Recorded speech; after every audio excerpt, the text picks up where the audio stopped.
Hey y'all, so I was watching this video and the lady was talking about like people pleasing and how she pretty much discovered that she was one and where she thinks it came from. And so it made me want to tell my own story. So for myself, I would say that from as far back as I can remember, I probably always looked for the approval of others around me, but I think that that's a natural thing.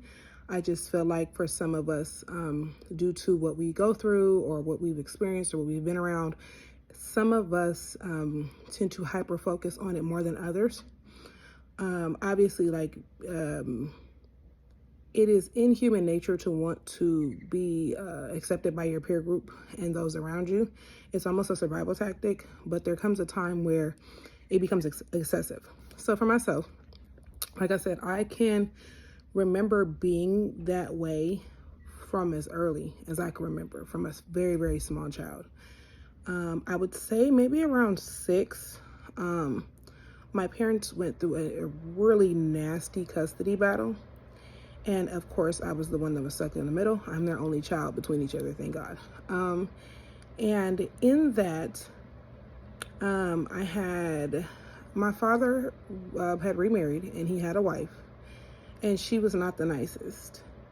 And for me, I realize now that it was a survival tactic for me, because I felt like if I did everything that she wanted me to do, or if I conducted myself in whatever manner they deemed acceptable or appropriate, that that the abuse, especially from her, would be less, which obviously wasn't the case. But you know, as a child, you have a really hard time rationalizing things because a lot of things aren't supposed to make sense to you at that time.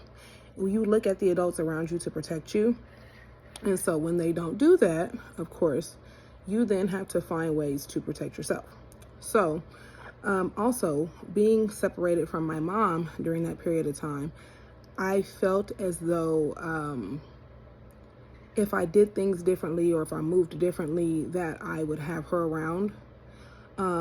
Even in my teen years, like my preteen years and things like that, like I would come, we lived in 2 different states. I would come back home to California and I would, want to spend time with her, and she was always too busy for me. And so I felt like, okay, if I act like this, if I do this, if I talk to her like this, if I, whatever, I was trying to make things make sense. And I always found myself faulting myself for those things.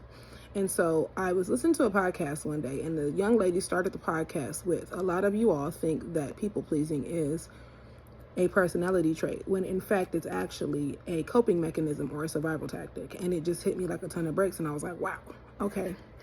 And that was the day where I realized, okay, I can change this about myself. This is not, instead of just accepting, oh, this is who I am, right?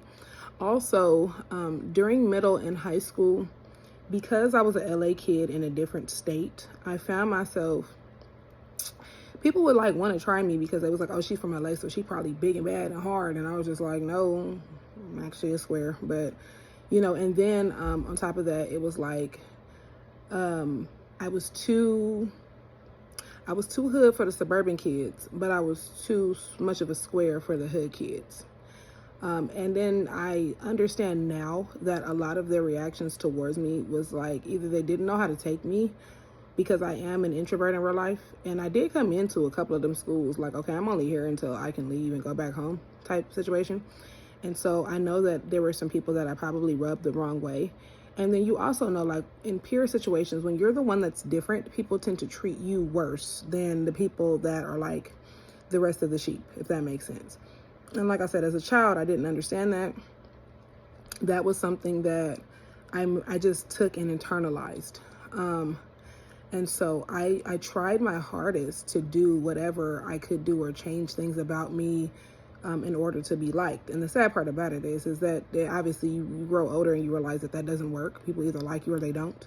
But I said all that to say, what helped me on this journey, what helped me become a reformed people pleaser, was to realize that the people that are meant for you will find you. The people that you are to be aligned with will find you. If you are, because honestly, being a people pleaser is being fake. You're not being genuinely yourself. And then honestly, the minute that you show who you really are, of course, people are not going to like you because they're only liking the you that benefits and pleases them. Whereas if you were being you from the jump, people know what they're getting into and they can decide, okay, you know what, that's a person for me, or you know what, that person's not really for me. And it's fine either way, they can move around. And so part of my inner child healing was telling little me that, hey, there was nothing wrong with you. Like, unfortunately, there were people that were around you that were supposed to protect you and they didn't do that. And that's not your fault. You were a child. And I give those people grace because I'm not God. I let God do his big one and I leave well enough alone. Also, you have to remember that sometimes people see in you what you don't see in yourself, and they will try their hardest to hinder that. They don't want you to know that you're a light. They don't want you to know that you're intelligent. They don't want you to know, because then you will surpass them. And I've dealt with that a lot in my life where I'm the supportive friend and I'm the lookout friend. But the minute that I get an inch of success, or the minute that I inch closer to the thing that I said I was going to do, those people fall by the wayside, whether they leave, in a negative manner, or they just disappear.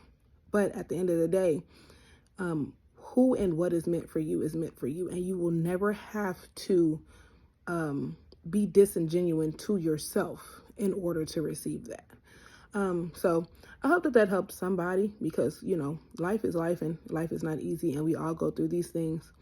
And I just feel like it's something that's not really talked about enough. And a lot of the time we feel like, oh, I was this and I was that, and they still did me like that, because they never cared about you in the first place. They never cared. And a lot of the time, honestly, another thing that I learned was that people know when you are changing you to fit their mold. And the energy suckers, or the energy vampires, they thrive off of that.